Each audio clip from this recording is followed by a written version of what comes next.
So I'm excited today to have one of the Biomechanics Coach learners on this interview. And so I'm going to let Matt really sort of, if you can let people know who are watching this, who you are, what you do, where you've come from, and maybe your journey into what you do right now. So you're obviously sitting in your facility there. Yeah, most definitely. So a little bit of background about myself. I'm Matthew Wilson. I was a Lance Corporal in 2 rifles, and unfortunately I was injured back in 2009. I stood on a pressure pad ID, lost my left leg and severely damaged my left arm. But after a couple of years of deliberation, trying to find out what I wanted to do with my life, retirement wasn't for me. Fitness and strength training was always something, a passion of mine. I got into being a PT, and while going through being a PT, I really realised adding 2 inches to someone's biceps wasn't really going to keep me pulled into the career. So, and I really was drawn to rehab, injury rehab and prehab and things like that. So over the last few years, I've been jumping on some courses, learning from as many different resources as possible.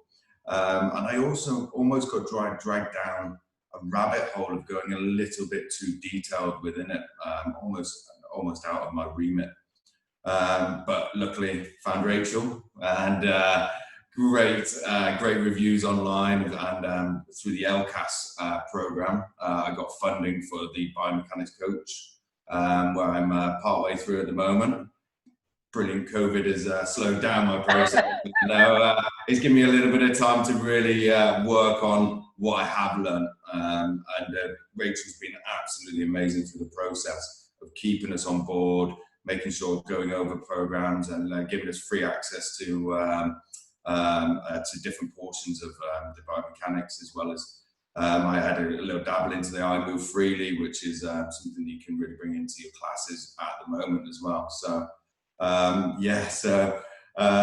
ongoing, it's just something I've really been drawn to. Obviously my injuries, I look back on where I was 2 or 3 years ago, and my own body. I was still training, but I was just training wrong areas. And my quality of life now, knowing what I know, and hopefully even better in the future, you wouldn't even know I've got a prosthetic.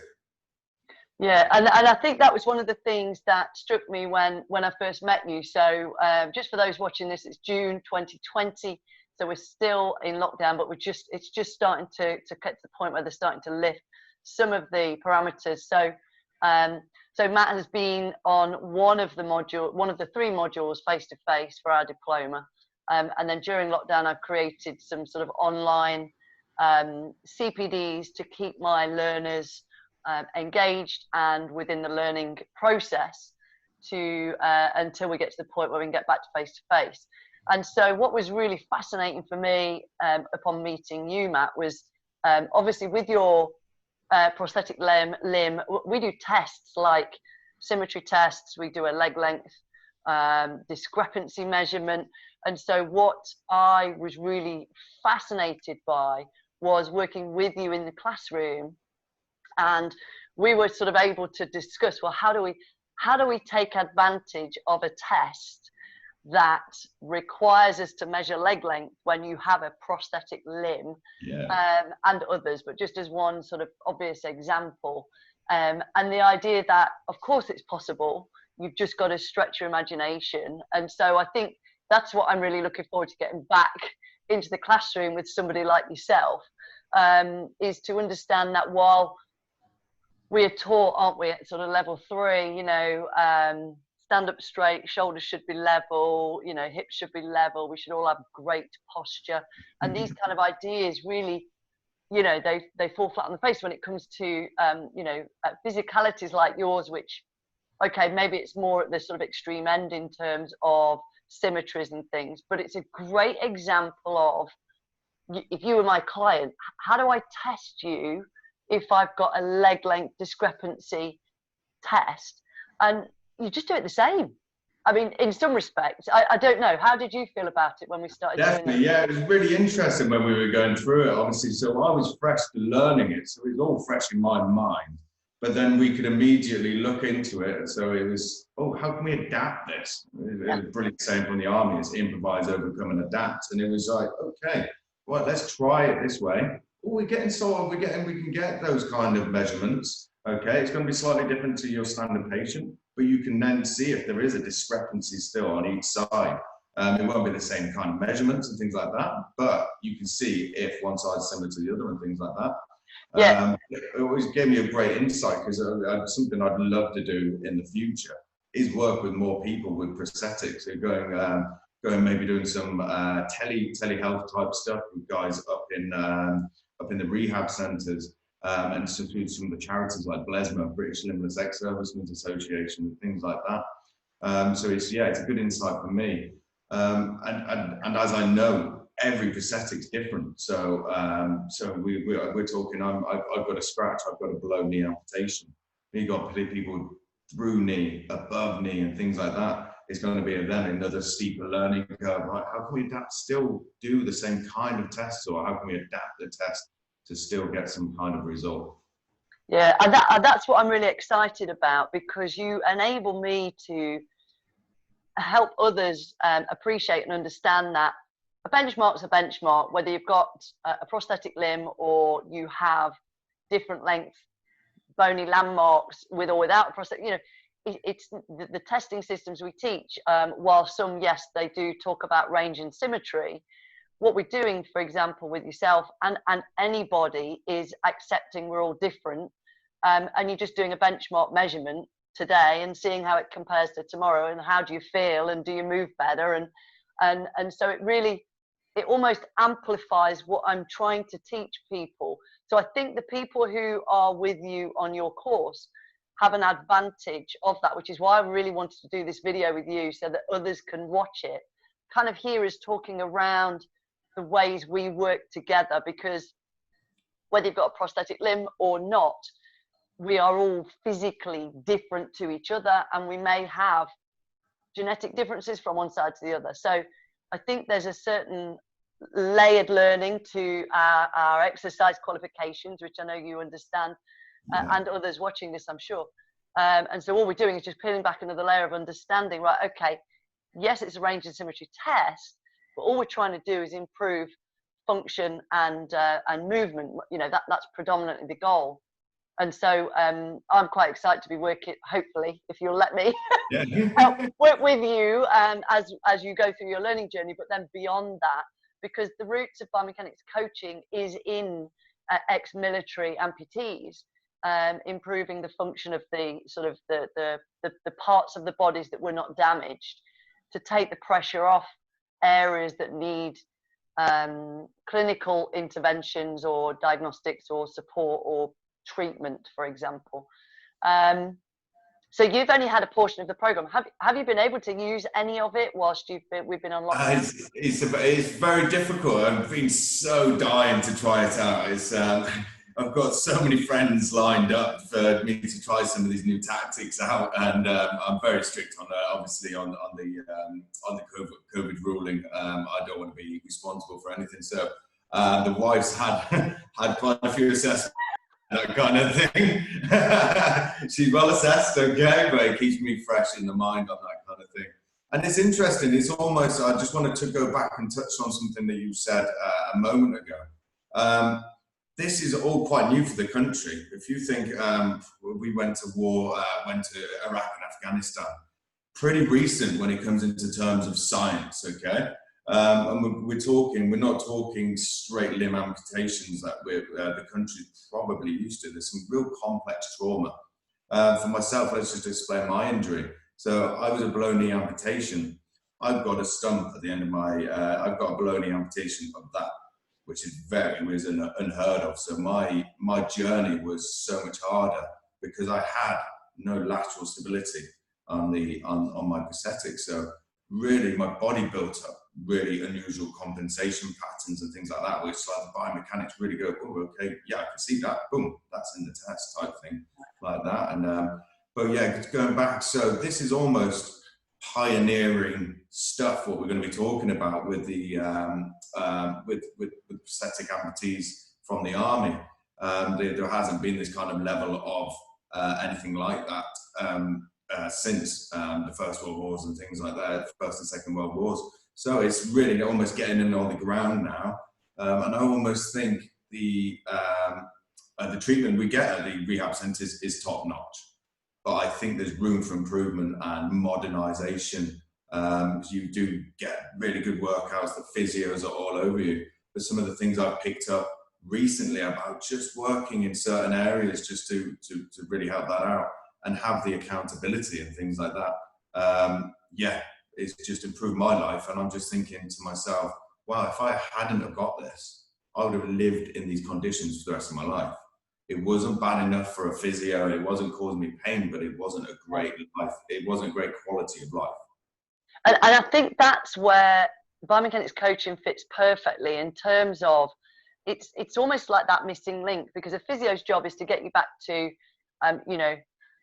brushing your teeth, getting to the toilet, moving around your house. But really and truly, quality of life comes from that little piece extra, sort of, that a personal trainer, for example, may not be confident in terms of you're coming out of rehab, if you like. And so it's just a small area that I think you really understand in terms of ex-military and injured servicemen, and the complexities of sort of mental health that goes along with that, and the empowerment side of I move freely, rather than somebody else treating you. Those kind of techniques I think can be really helpful. And so yeah, I mean, I'm all for it, and I'm so excited to see you again and go through some more. Do you think that COVID is going to have a lasting effect on our industry? How do you see the future, just in general terms? So we started. I was furloughed for a few of the for probably about 70% so far. So I was back into work about two weeks ago. Well, I actually started. I was very reluctant to go through telehealth. I was very reluctant. There's something just pulled me back. It wasn't what I got into. It wasn't what I got into the career for. I wanted the contact. I wanted to move, but I didn't want to be stuck behind the desk. But so I work for a great company, 80 Watts. It's taught me everything, partly everything I know, okay? So we've got a great setup where we can still move, we can still show equipment and things like that, so I think the industry will have changed, not completely, but there will be a sense of, right, we can do this online. Okay, this person's away. So you're going away for 4 weeks for work? Okay, we can carry on PT. Take this set of bands, take this, we can go through. And I've been really getting into some of the Craig Levinson stuff, and he's brilliant on the telehealth. I dragged myself kicking and screaming into it, and he's seen some of his programs that he can just deliver online. There is going to be that in the future, I think. And it's going to be a long time before people are ready to come back into gyms. It's going to have a psychological effect. Is it really gone for a lot of people? Can I still contract it? Actually, I've been having this online. This works for me. I don't have to get into a gym. I can sit at home, do before work, and then go into a shower and I'm done. So I think there's going to be almost a blend. There's going to be people going both ways. Yeah, I think that's the consensus, Matt. And I think what that does for us, as movement professionals trying to help people, is it opens our reach, so we can reach more people. So the guy who's commuting or in another town, so it opens that reach, and it gives an option to people who are maybe less able or afraid still of COVID. Yeah. We can still help, and it might be a lower cost end sort of commercial offering. But I do think at the same time, what one of the camps, I mean, everyone is missing human contact, but what one camp is just ready to get back to it, I think. And I think it's got to be down to choice. And we provide the service for both to be able to help as many people as we can. But I think a lot of people, I mean, the first thing I'm after is a full body massage. I've got to be honest. Full on contact for me when it's all allowed. And I can't imagine that through a set of gloves. So as long as, and I think the statistics on healthy adults I think the risk is very, very low. Yeah. It's still out there. The virus isn't going to go away. So I think you're absolutely right. We've just got to be able to provide services for both camps. And I think, Yeah. I think it's also going to open up opportunities now. Okay, so obviously everybody's pretty afraid on WebEx and Zoom now, which is, if somebody just needs 10 minutes just to go through a quick assessment, if they're having to travel, say 30, 40 minutes for a 10-minute assessment, people aren't always impressed with that. When we can almost do the assessment online now, people have dragged themselves into the Zoom and WebEx and things like that. Okay, other things are available. And, but yeah, it's now giving us the opportunity, right, okay, I can just check in with you instead of a 10-minute phone call. Right, okay, I want to see you, okay? We can have a face-to-face, we're set up, okay? How are you moving? I'm a bit here. Just try this, okay? Give that a couple of tries today, see how we feel, I'll catch up with you tomorrow. That kind of thing is going to be brilliant, I think. Yeah, I feel like we've all just been shunted forwards like 10 years in technology. It was going to go that way anyway, I imagine. Just coming back to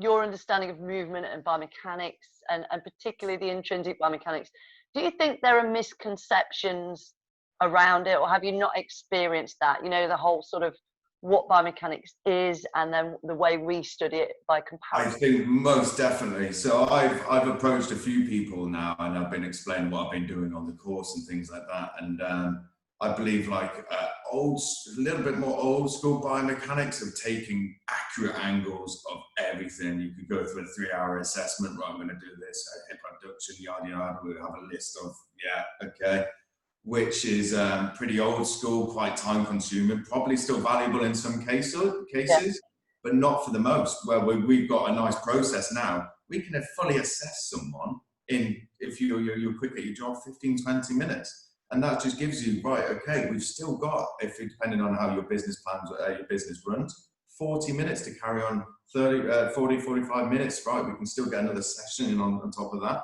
Instead of, right, let's get the guy going, so, okay, yeah, start measuring everything. It just, it's a really clever system of measuring a lot in a short space of time. That's what I've really get it nailed down. And it's almost trying to drag people out going, okay, I want to do some biomechanics assessments. No, we haven't got time. Okay, well, it's now, okay, oh, yeah, this is speedy. We can do full body in no time at all. Yeah, it is that literal kind of like pitch sides on the gym floor kind of thing. And, you know, you can do a full assessment, you can do a mini assessment. Let's just check how you're moving. That's what I like about it, is the simplicity. So who's your... if somebody was watching this, who would be your sort of demographic that you would work with, and how do you help them? What is your process normally? So at the moment, I work for a great gym in Hereford, where our demographic is probably up slightly upper end, so maybe 25 up to 70. We're not about throwing around the Olympic lifts type too much. Okay, you're not going to get too much of that, and it's all about almost getting everyone moving in these good functional patterns, things like in big patterns and things like that. And we're currently following at the moment the FMS program of assessments, so we can add correctives into their programs and to small group training. So at the moment we do PT, small group personal training of 4 clients, and team training up to 8 to 10 clients. Each role has each one's slightly different. Looking back onto my training, looking back to the course I've done in the past, and it's all about really nitty-gritty site of pain. Let's really work that joint's not working, that's got to be tight, this got to be loosened, things like that. And now just stepping back and going, actually, could that person just do with moving a bit more in certain right patterns, things like that, and adding the sneaky corrective. Okay, well, ankle's a bit tight. Okay, let's just get some bit of knee over foot, some split squats. Okay, they're working out. They don't know they're correcting themselves. Okay, and just getting things like that. But yeah, things like that. And we're pretty renowned in Hereford.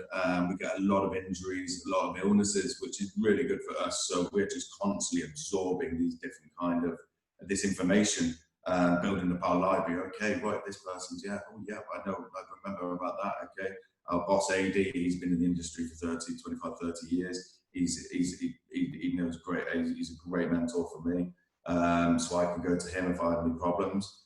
But yeah, so it's about almost a little bit of intervention when it's needed, but moving correctly in great compound movements.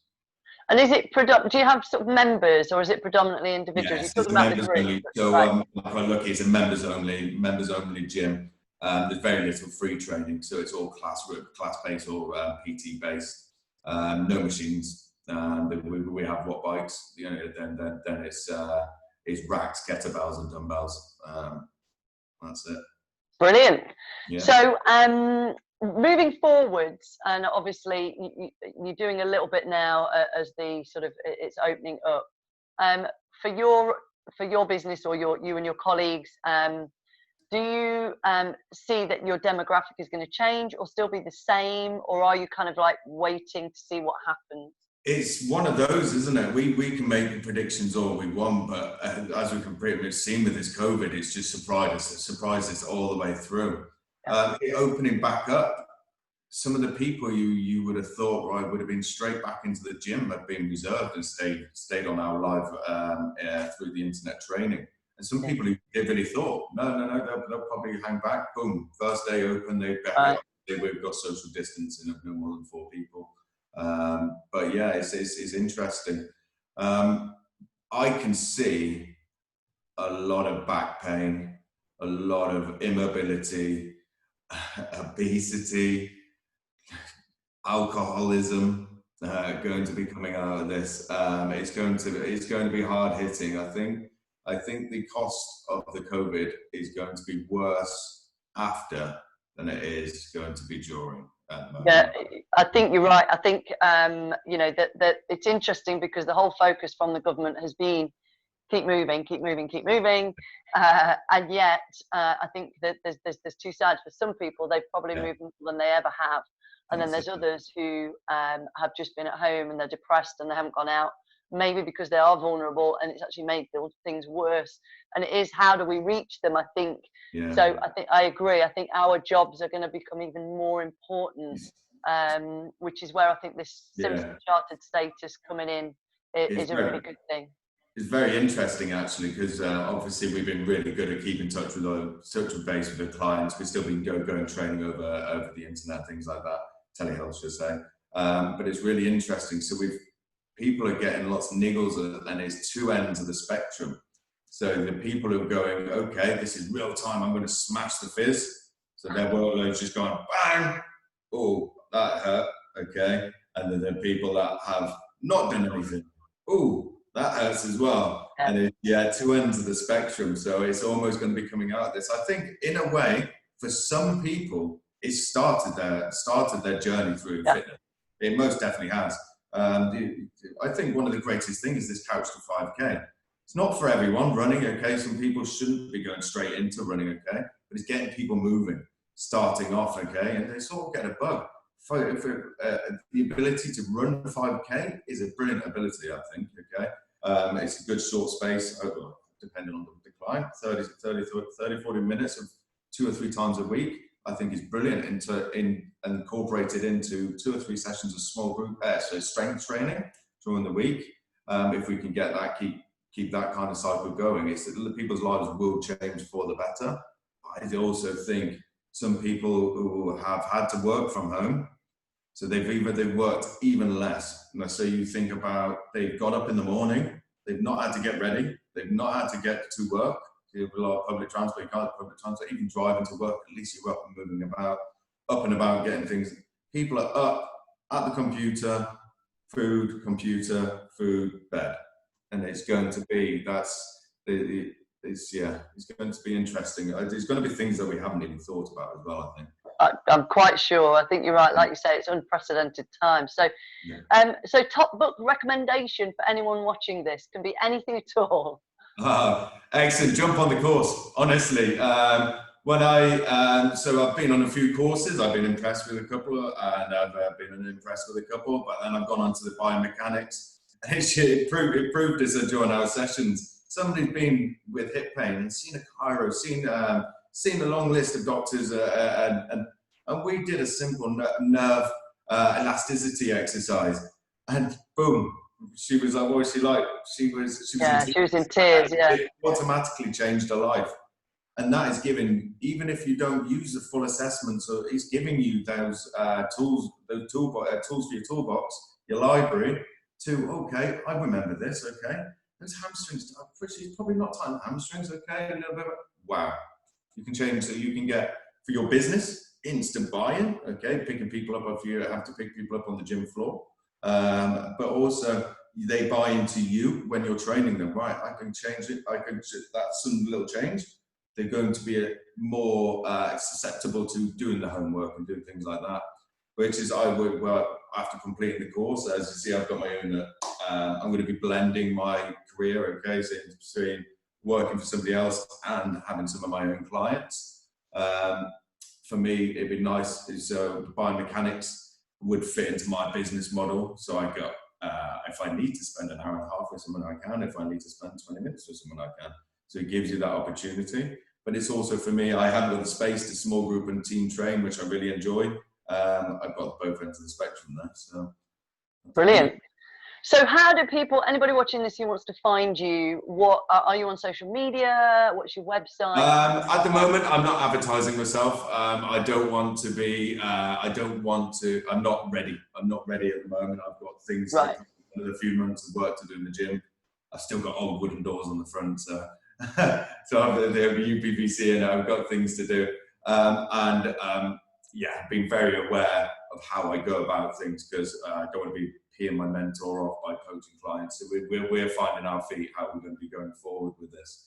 But I'm still really in depth into my learning at the moment as well. So building up my confidence to use it and things like that, and slow time taking up. But the business is Matthew Wilson, Matthew Wilson Fitness and Corrective Exercise, which I think I will be changing. I'm not really keen on corrective exercise at the moment, but okay. But yeah, future wise, I will be advertising. Brilliant. No, that's fantastic. Thank you ever so much for your time. I'm looking forward to hopefully the end of this year, maybe October time, we'll get back. We can do a bit more hands-on and feeding time. Yeah. Excellent. Brilliant to speak to you, Rachel. Thank you very much. And you, Matt. You take care. Bye. Bye.